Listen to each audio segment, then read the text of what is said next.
Security rushed toward the woman as her own husband pointed to the exit without a second thought. In front of doctors, nurses, and patients, she was publicly humiliated and ordered out of the hospital she had quietly built from the ground up. What no one, not even her husband, knew was that within hours, one confidential board meeting, one hidden document, and one impossible decision would change every career in that building forever. The morning shift had barely settled into its routine when the lobby of St. Gabriel Medical Center filled with the familiar rhythm of rolling stretchers, ringing phones, and hurried footsteps.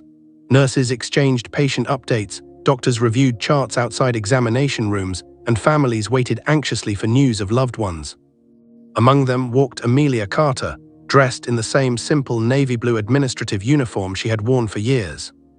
She greeted the receptionists by name, stopped to ask an elderly volunteer about his recovering grandson, and quietly helped a young nurse organize a stack of misplaced patient files before continuing toward the executive hallway.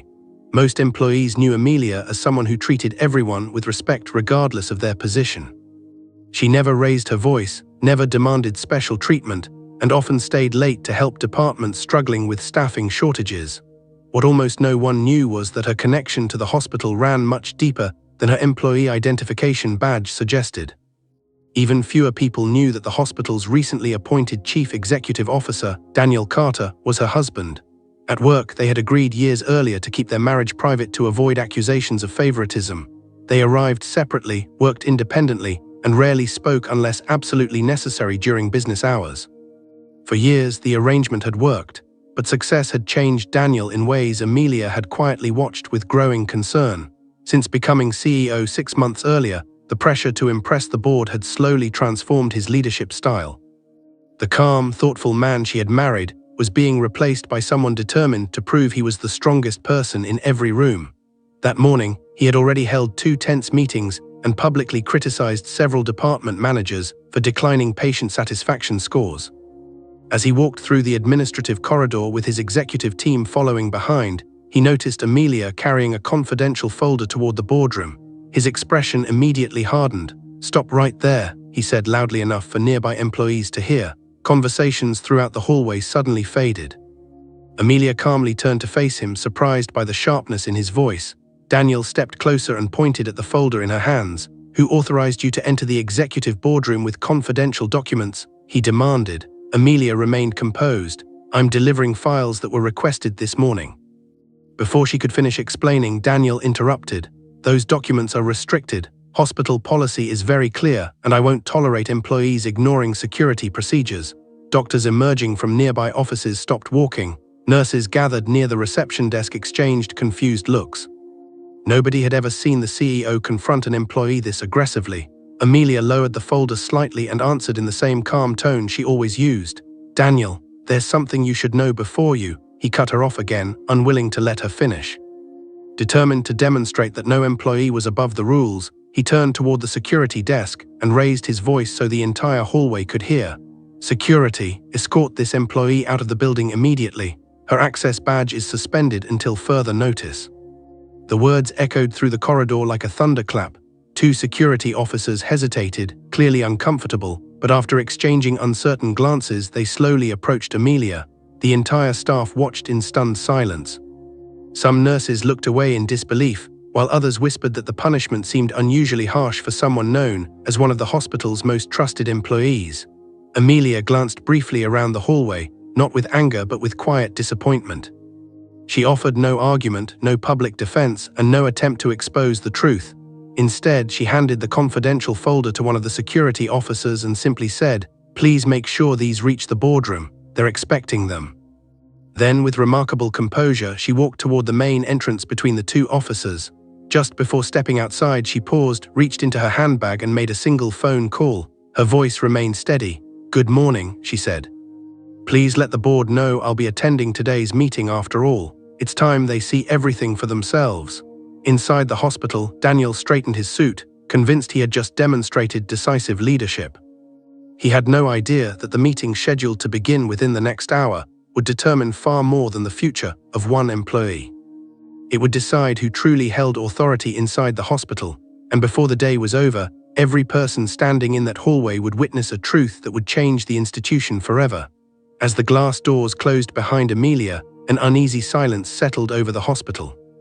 The conversations that usually filled the executive hallway never truly resumed.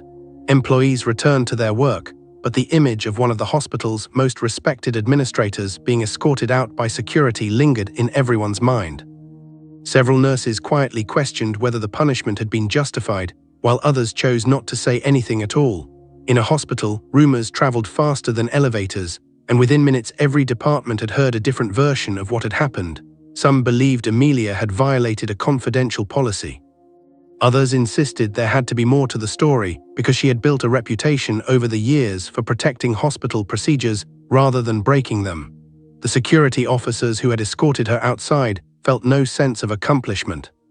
One of them admitted to the other that it was the first time he had ever removed someone who thanked him before leaving.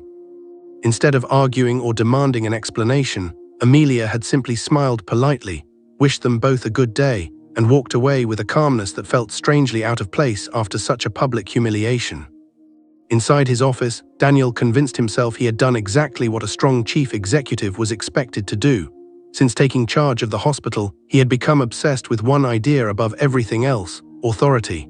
Every leadership seminar he attended spoke about decisive action.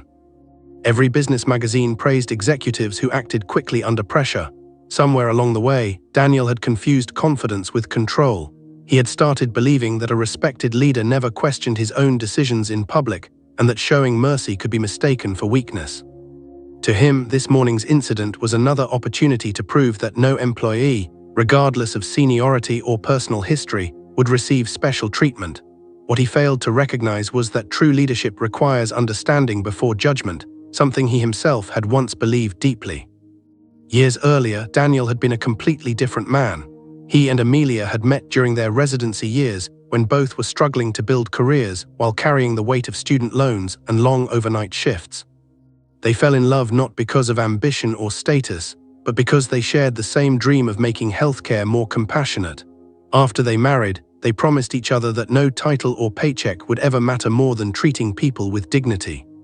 Those promises guided their lives for many years. When Amelia's father passed away after a long illness, she quietly inherited his majority ownership of St. Gabriel Medical Center through a family trust. It wasn't something she celebrated or advertised.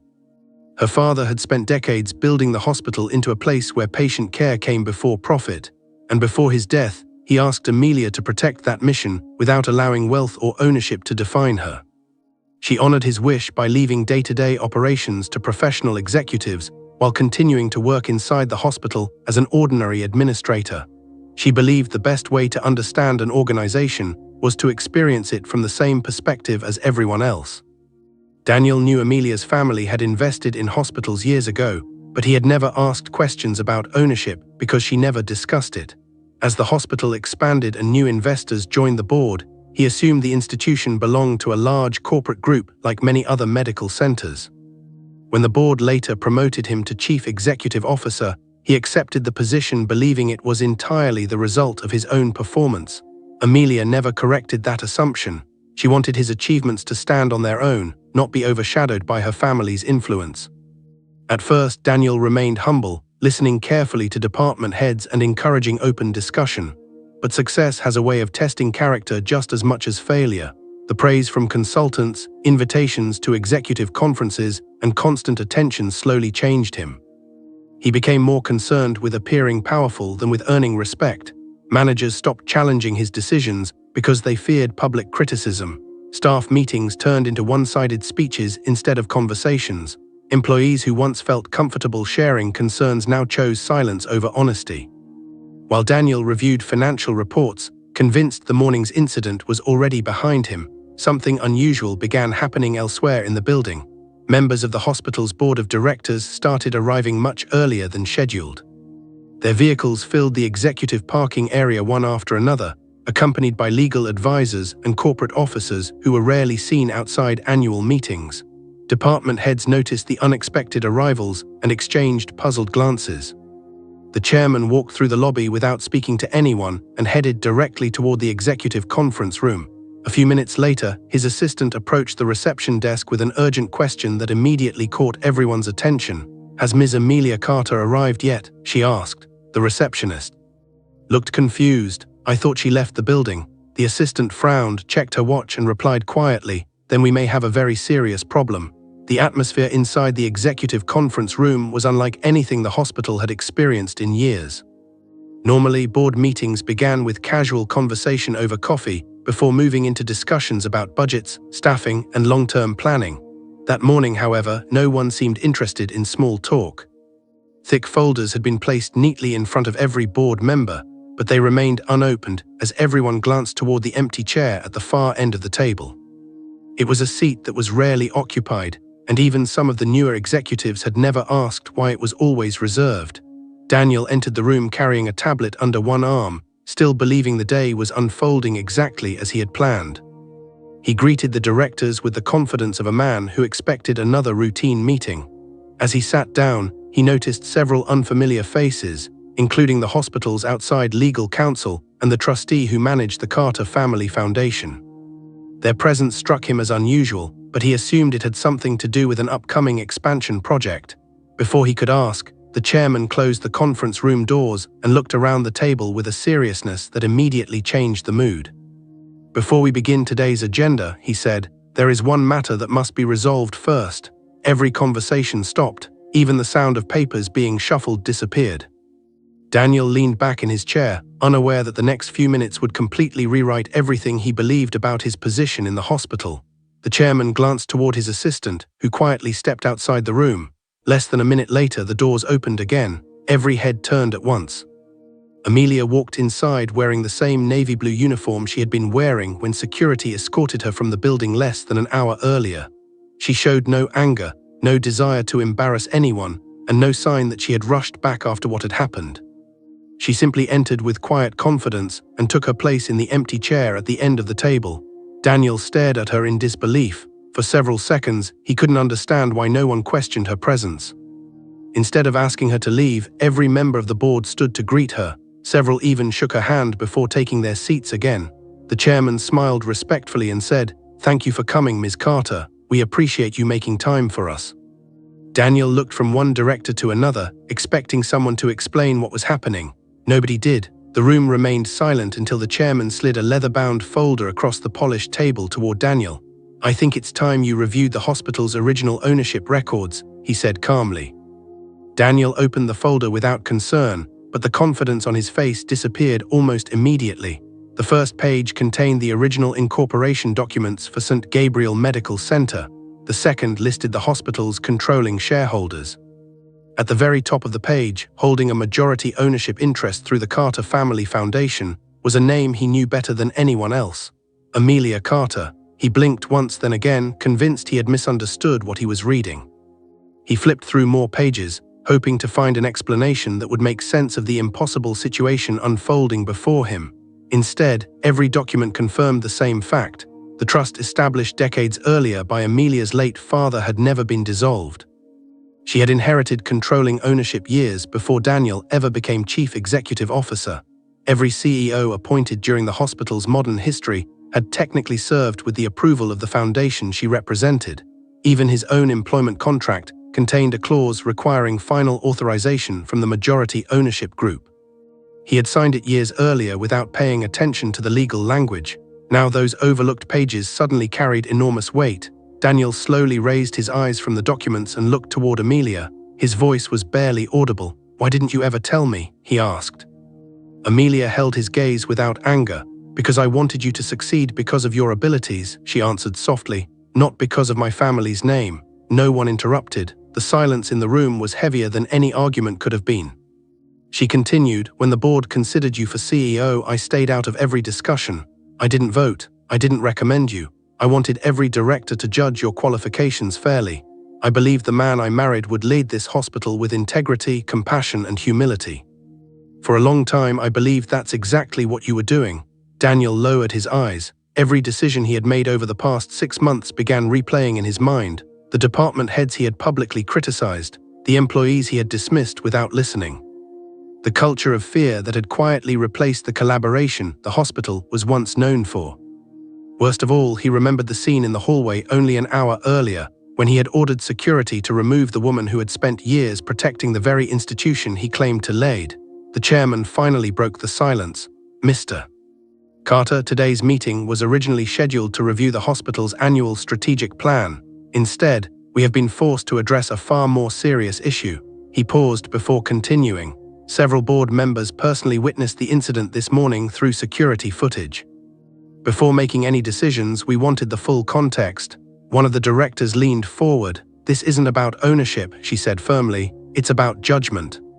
If a CEO is willing to publicly condemn one of the hospital's most respected employees without asking a single question, what happens to employees who don't have decades of service or a voice inside this building? Another director added, "Leadership isn't measured by how quickly someone exercises authority. It's measured by how carefully they use it." Daniel wanted to defend himself, but every explanation sounded weaker than the last before he even spoke it. He realized this meeting was no longer about a misunderstanding between husband and wife. It had become a question of whether he had created the kind of leadership culture the hospital deserved. Amelia closed the folder and placed both hands gently on the table. "I'm not here because you embarrassed me," she said quietly. "I'm here because what happened this morning should never happen to anyone who walks through these doors. Not a nurse, not a doctor, not a volunteer. Not a patient, and certainly not an employee who isn't given the chance to speak." Her words echoed through the conference room. For the first time since becoming chief executive officer, Daniel understood that the greatest threat to his position wasn't the woman sitting across from him. It was the man he had slowly allowed himself to become. No decision was made that afternoon. To Daniel's surprise, Amelia didn't ask the board to remove him from his position, nor did she demand an apology in front of the directors. Instead, she requested something that caught everyone off guard. "Before anyone decides what should happen next," she said calmly, "I want the facts, not assumptions, not emotions, and not personal opinions. If we're going to judge leadership, then we should judge it the same way we expect our doctors to diagnose a patient, with evidence." The chairman agreed immediately. Within the hour, the board voted unanimously to authorize an independent investigation into the hospital's executive leadership, workplace culture, and administrative practices over the previous 12 months. An outside healthcare compliance firm was hired, along with employment law specialists who had no prior relationship with the hospital. Their instructions were simple: interview employees at every level, examine personnel records, review executive decisions, and report the truth exactly as they found it. Daniel remained CEO during the investigation, but every major decision now required board approval. It was the first time since taking office that he realized he was no longer in complete control.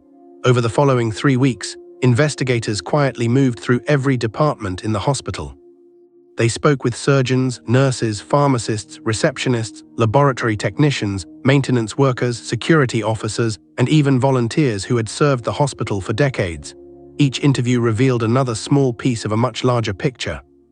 None of the stories alone seemed devastating, but together they painted a leadership culture that had slowly drifted away from the hospital's original mission. Department managers admitted they had stopped challenging Daniel's decisions because they feared being publicly criticized during executive meetings. Several experienced nurses confessed they had considered resigning after repeated requests for additional staff were dismissed without discussion. Younger employees described an atmosphere where asking questions was often interpreted as disloyalty rather than professionalism. One physician admitted he had stopped proposing patient care improvements because every suggestion was met with concerns about budgets before anyone discussed medical outcomes. The investigators also reviewed dozens of personnel files and discovered that several respected employees had received unusually harsh disciplinary actions for minor administrative mistakes, while certain senior executives were quietly excused for much more serious errors. There was no evidence of fraud or personal financial misconduct by Daniel, but there was a consistent pattern of decisions driven more by authority than fairness. As the investigation continued, something unexpected happened inside the hospital. Employees who had remained silent for months finally began speaking openly, not because they wanted revenge, but because, for the first time in a long while, they believed someone was genuinely listening. The security officers involved in Amelia's removal gave honest statements about their hesitation that morning. They explained they had questioned the order but ultimately followed it because refusing a direct instruction from the CEO could have cost them their jobs. Department heads admitted they often approved decisions they privately disagreed with simply to avoid confrontation.